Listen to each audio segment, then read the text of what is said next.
মাছ ধরবো আমি মাছ ধরবো, নৌকায় চেপে আমি ইলিশ মাছ ধরবো। গোটা গোটা মাছ খাবো, গোটা গোটা মাছ খাবো, নৌকায় চেপে আমি মাছ ধরবো। হ্যাঁ, এখানেই মনে হয় বেশি মাছ আছে, এখানেই মাছ ধরতে বসি। ও বাঘমশাই বাড়িতে আছেন? একটু বাইরে আসবেন তো। হ্যাঁ আছি, দাঁড়াও আমি যাচ্ছি। কি হয়েছে শিয়াল ভাই, সকাল সকাল আমাকে কেন ডাকছেন? আজ্ঞে বাঘমশাই, আপনার ওই মাছ ধরার নৌকাটা আমার একটু চাই। ও তাহলে আপনি সকাল সকাল ওই নৌকাটা চাইতে এসেছেন? হ্যাঁ বাঘমশাই, নৌকাটা একটু দিলে ভালো হতো। নৌকাটা তো দেওয়া যাবে না, আমি মাছ ধরতে যাব। আমি এখন কি করি? কি হলো বাঘমশাই, আপনি কি ভাবছেন?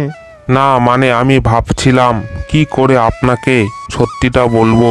আপনি ভাববেন হয়তো আমি দিতে চাইছি না, তাই এমনটা বলছি। না না, আমি কিছু মনে করব না, আপনি নিশ্চিন্তে বলুন। না মানে শিয়াল ভাই, আমার নৌকাটা কাল রাত থেকে স্টার্টই নিচ্ছে না, আজকে মেকানিকের কাছে নিয়ে যাব ভাবছিলাম। আচ্ছা ঠিক আছে বাঘমশাই, আমি এখন আসি, সকাল সকাল ঘুম ভাঙালাম, আপনি কিছু মনে করেন না।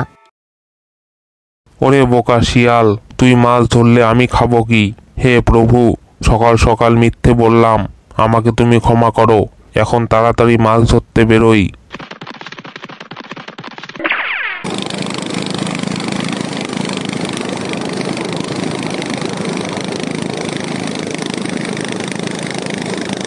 আজকেও আমাকে ওই পাড়ে বসে মাছ ধরতে হবে। সকাল সকাল কত কিছু ভেবেছিলাম, মাছ নদীতে যাব, বড় বড় ইলিশ মাছ ধরবো, কিছুই হলো না। বাহ, এত মাছ ধরেছি, আমার তো বিশ্বাসই হচ্ছে না। ভাগ্যিস আমি শিয়াল বেটাকে আজকে নৌকাটা দিইনি, তা না হলে ওই শিয়াল বেটাই আজকে সব মাছ পেয়ে যেত। বাড়ি যাব নাকি আরেকটু বসবো? না, আরেকটু বসি, যদি আর কটা মাছ পাই। না, আর বসে থেকে কোনো লাভ নেই, এই একটা মাছ পেয়েছি, এটাই যথেষ্ট, এখন বাড়ি যাই। এটা কিসের শব্দ ভেসে আসছে? মনে হচ্ছে কেউ যেন কান্না করছে, শব্দটা তো ওই দিক থেকেই আসছে।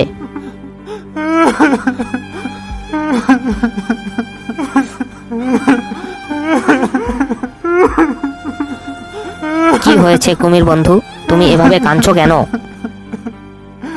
শিয়াল ভাই, আমার খুব খিদে পেয়েছে, 2 দিন ধরে আমি না খেয়ে আছি। কি বললে? 2 দিন ধরে না খেয়ে আছো? দাঁড়াও, আমি এখনই তোমার জন্য খাবার নিয়ে আসছি। এই নাও কুমির বন্ধু মাছ, আমি এটাকে আজকেই ধরেছি।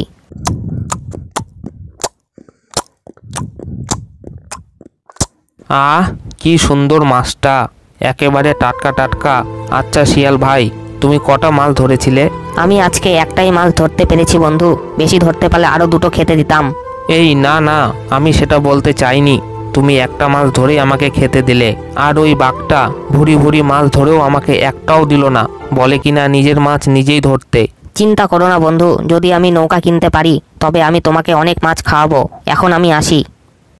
তোমার নৌকার ব্যবস্থা আমি করছি, কাল সকালে তুমি তোমার নৌকা পেয়ে যাবে।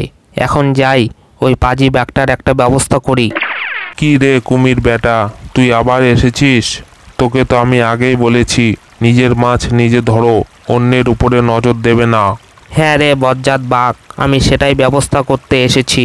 মানে তুমি কি বলতে চাইছো? মানেটা খুব সহজ, তুমি আমার মাছগুলো ধরে নিয়ে যাচ্ছ, তাই আমি তোমাকে খেতে এসেছি। এই এটা তুমি কি বলছো? হ্যাঁ, আমি সত্যি কথাই বলছি, তোমাকে আমি খাবই। এই না না কুমির ভাই, তুমি এটা করো না, তুমি আমার সব মাছ নিয়ে নাও। না, শুধু মাছ দিলে হবে না, আমার আর একটা জিনিস চাই। বলো তোমার কি চাই, আমি তোমাকে সব দিব। আমাকে তোমার এই নৌকাটা দিতে হবে, কারণ তুমি আবার এই নৌকায় চড়ে অন্য জায়গায় গিয়ে মাছ ধরবে। আচ্ছা ঠিক আছে, তুমি এই নৌকাটাও নিয়ে নাও, দয়া করে আমাকে ছেড়ে দাও। ঠিক আছে, দিলাম ছেড়ে, তোমাকে খাবো না, কিন্তু একটা কথা মনে রেখো, তোমাকে যদি এই নদীর আশেপাশে দেখেছি তবে তোমাকে খেয়ে ফেলবো। এই নদী কেন, আমি নিজের বাড়ি থেকেই বেরোবো না। হা হা হা হা, ডাঙায় বাঘ জলে কুমির, বেটা পাজি বজ্জাত বাঘ জলে মাছ ধরতে এসেছিল, এখন সব মাছ আমার। যাই এই নৌকাটা শিয়াল বন্ধুকে দিয়ে আসি। ও শিয়াল ভাই, দেখো আমি তোমার জন্য এই নৌকাটা নিয়ে এসেছি। কুমির বন্ধু, এই নৌকাটা তুমি কোথায় পেলে? এটা তো বাঘ মশাইয়ের নৌকা। হ্যাঁ বন্ধু, এটা বাঘ মশাইয়ের নৌকা ছিল, এখন এটা তোমার নৌকা। বাঘ মশাই আমাকে এটা দিয়ে দিয়েছে। চলো আমরা দুজনে একসঙ্গে মাছ ধরবো।